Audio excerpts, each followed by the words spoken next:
New at 5, there are 6 steps to coming out as LGBTQ+, according to the Strong Family Alliance. And the first steps can often be the hardest, like self-discovery and coming out to other people.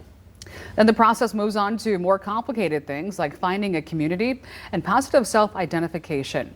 But there's one place in Grand Rapids that's making those steps a little bit easier. Our Julie Dunmeyer has more on Lilith's lair.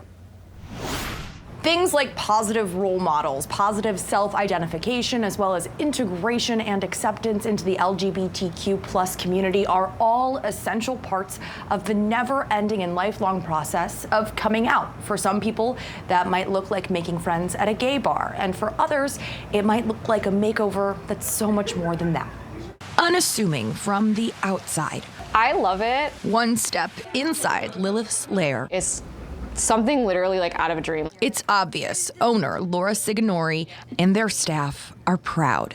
I don't mind being like, I guess, for lack of a better word, obnoxiously queer. I love that. This salon, unlike many others, designed with LGBTQ people, weird people, and colorful hair lovers in mind. I'm probably weirder than you, so you're good. But this place is about more than just the hair on people's heads. This is the place where like you can come and just like be yourself, whatever that means. It's about the person underneath that rainbow mop on top. Reflecting before this interview, I was thinking about COVID and kind of what it did for the queer community. It took away all of the spaces that we had. Story after story. If I were to have somewhere like this that I could have came to, I feel like that would have done a lot for younger me. Laura's clients have had a familiar problem. I've been to a couple different stylists in the city and they're great stylists, but when I said like I want to chop my hair off, it was like I tried to get this hairstyle maybe 3 times before I came here. No shade to other salons. It was never a bad haircut.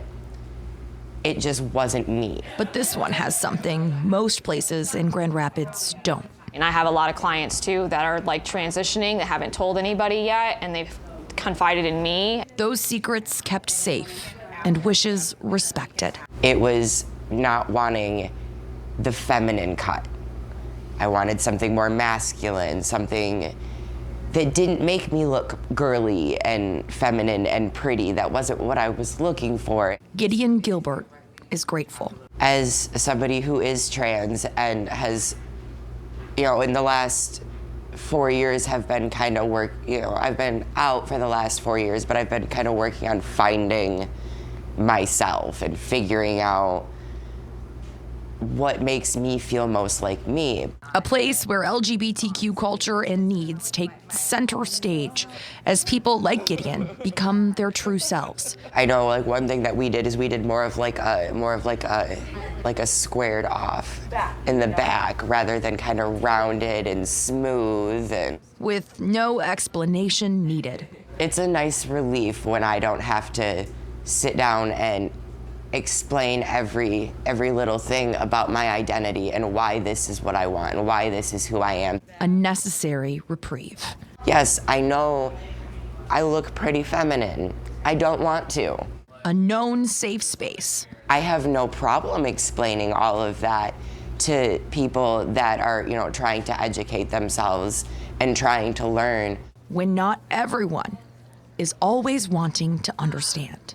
It makes it a lot easier on not only me being myself, but also my mental well-being, because it gets exhausting. For those who need the way they look on the outside to match the person underneath.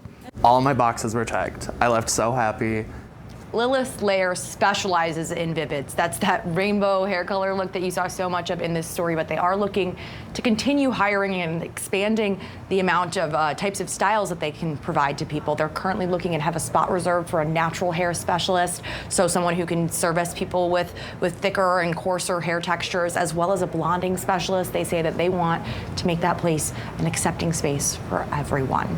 Reporting in the control room, Julie Dunmeyer, Fox 17 News.